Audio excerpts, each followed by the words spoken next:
నెలకి 50,000 నుండి 60,000 ఆదాయం రన్ టైలర్ యాప్లో ఆర్డర్ కంప్లీట్ చేసి పేమెంట్ పొందండి. ప్రశాంతంగా ఉంటారు. నాకు మా పేషెంట్స్ వచ్చే డాక్టర్ గారు రాత్రి 9 ఇప్పుడు ఇప్పటికీ మీరు ఇంత కామ్గా కూల్గా ఉన్నారు ఏంటండి అంటారు. నిజంగా కూల్గా వాళ్ళు ఎప్పుడు వచ్చినా సరే విసుక్కోను కామ్గా కూల్గా అంటే నేను ఆ చేసేటువంటి ఆ రిలాక్సేషన్ థెరపీ నాకు కూల్గా ఉంటుంది. పని స్ట్రెస్ లేకుండా ఉండదు, కానీ స్ట్రెస్ ఓవర్కమ్ చేస్తాం.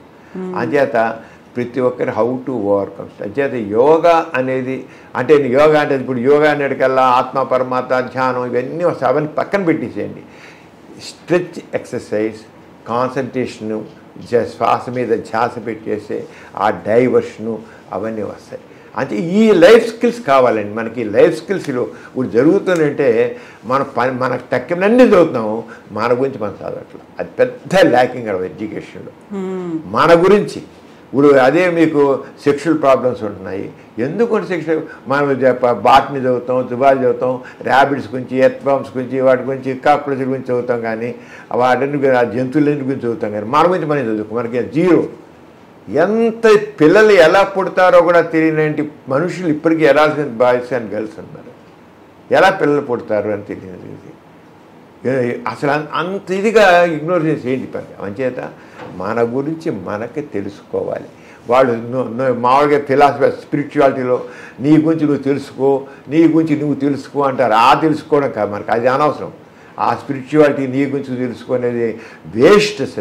మనిషిని అనవసరం పనికి రాకుండా చేసి ఏదో ఆత్మజ్ఞానం మోక్షాలు ఇవన్నీ పనికిరావు. కానీ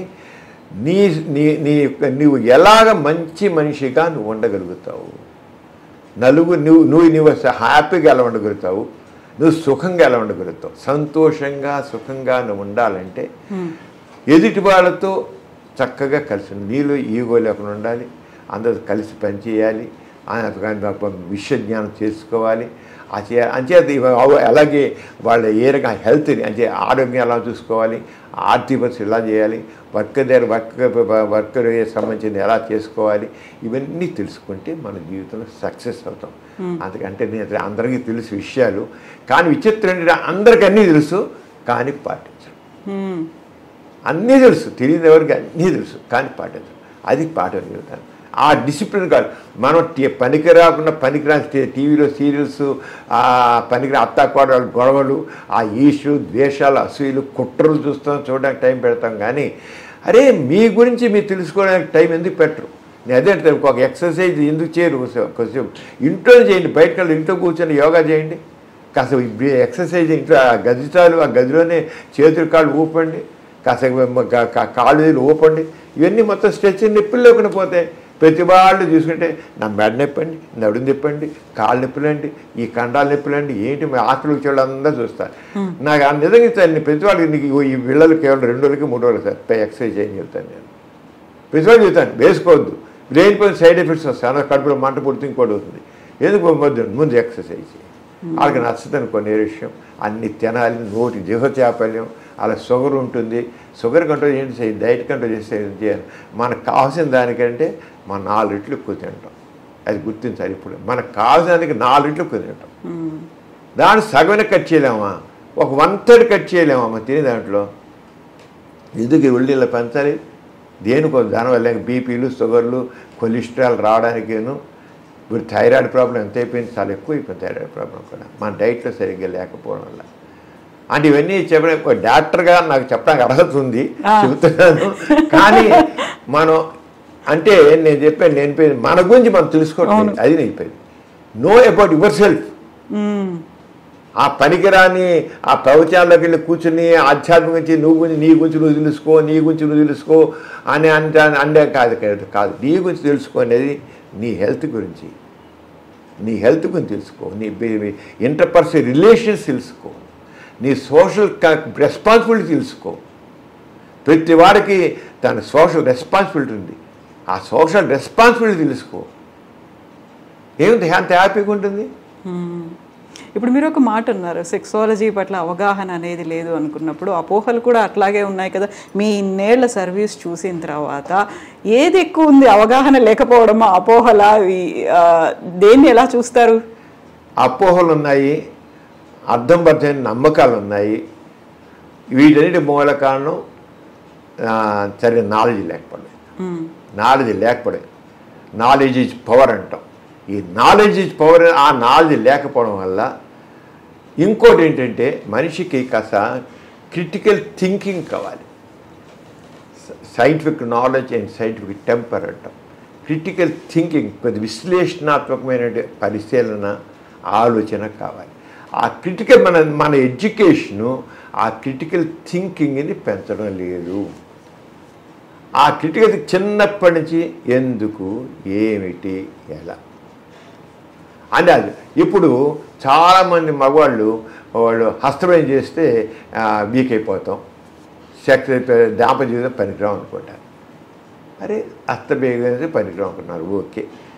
మరి పెళ్ళైన వాళ్ళు హస్తమయంగా అయిపోయి దీనికి తేడా ఏముంది? హస్తమయం చేతితో ఫ్రిక్షను, అక్కడేమో విజయనగరంలో ఫ్రిక్షను, ఎక్కడ ఒకటే. ఇంకేంటి, ఎక్కడ ఎందుకు నష్టం కలిగింది? మరి పెళ్ళైన వాళ్ళందరూ శుభ్రంగా హాయిగా అన్ని సంవత్సరాలు అన్ని దశాబ్దాల పాటు ఆరోగ్యంగా ఉంటున్నారు కదా, పెళ్ళాక ఇంకా ఆరోగ్యంగా ఉంటున్నారు కదా. పెళ్ళి కాకముందు మీరు చూడండి, పెళ్ళి కాకముందు కానీ పెళ్ళైన వాళ్ళు చాలా ఆరోగ్యంగా ఉంటారు.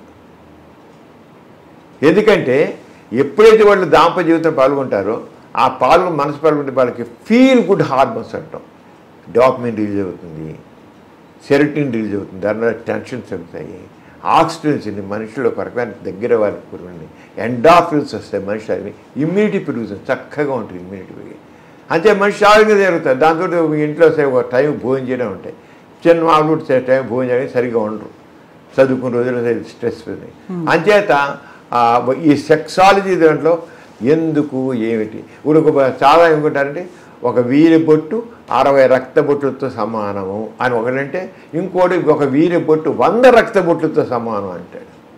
అరే రిచ్చాడు వీర్యం సెమెన్, దానికి ఏమి విలువ లేదు. ఎప్పుడో ఇప్పుడు ఆ ప్రాచీన గ్రంథాల్లో రాసి ఉండొచ్చు, ప్రాచీన గ్రంథాల్లో అప్పుడు ఉన్న అవగాహన పెట్టి రాసే వాళ్ళని అనొద్దు మనం. వాళ్ళు ఆ రోజుల్లో రాశారు.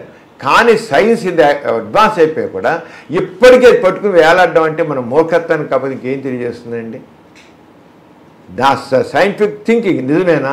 100 రక్త బొట్లతో సమానం, లేదు 100 రక్త బొట్లు కలిసి ఒక వీరి బొట్టు తయారవుతుంటే ఇంకా పైగా చెప్తారు వాళ్ళు, మన చిన్న ఆహారం అతి సారవంతమైన ఆహారం వీర్యం కింద మారుతుందంట. అది సైంటిఫిక్ మన వీర్యం ఎలా తయారవుతుంది ఇప్పుడు అనుకోండి. వీర్యం ఎక్కడ టెస్టికల్స్ నుంచి స్పెరోడోజా తయారవుతుంది, ఇక శుక్రకోశాలను ప్రాస్టేట్ నుంచి ద్రవం తయారవుతుంది.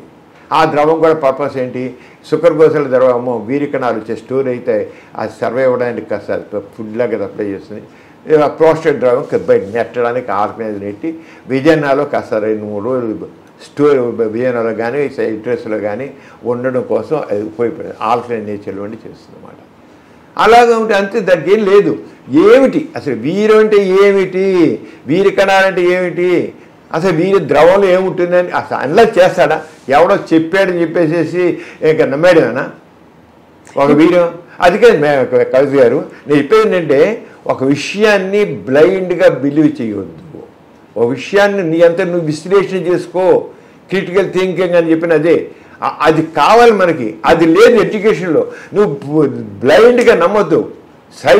సైన్స్లో ఏది మనం చదువుతాం, ఫిజిక్స్ అంటే మన సైన్స్ ప్రతిసారి ల్యాబొరేటరీలో టెస్ట్ చేస్తాం లేదా? ఒకటి చెప్పిన ఊరుకుంటున్నాం, మనం టెస్ట్ చేస్తున్నాం. మనం ఒక రకంగా ప్రతి ఒక్క వ్యక్తి కూడా జీవితంలో సైంటిస్ట్ లాగా మారాలి. మారినప్పుడు వాడు ప్రతి ఏళ్ళ సోషల్ ఇష్యూస్ కావచ్చు, ఏ విషయం సరే ఎనలిటికల్గా క్రిటికల్గా థింకింగ్తో వాడు ఉంటే వాడు చక్కగా ఉంటాడు.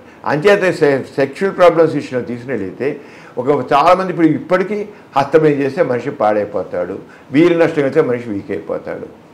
నథింగ్. విలువైందే కాదు అసలు. అతిసారం పదార్థం వీర్యంగా మారదు. ఎందుకైనా భయం అలాగా? ఎందుకైతే కనీసం ఆలోచిస్తున్నాడా? ఏ రంగం విలువైంది, ఏ రంగం అసలు తిన్న ఆహారం వీర్యంగా మారుతుందని వాడు అనలైజ్ చేస్తున్నాడు. వాళ్ళ శరీరం గురించి వాడు తెలుసుకుంటున్నాడు అసలు.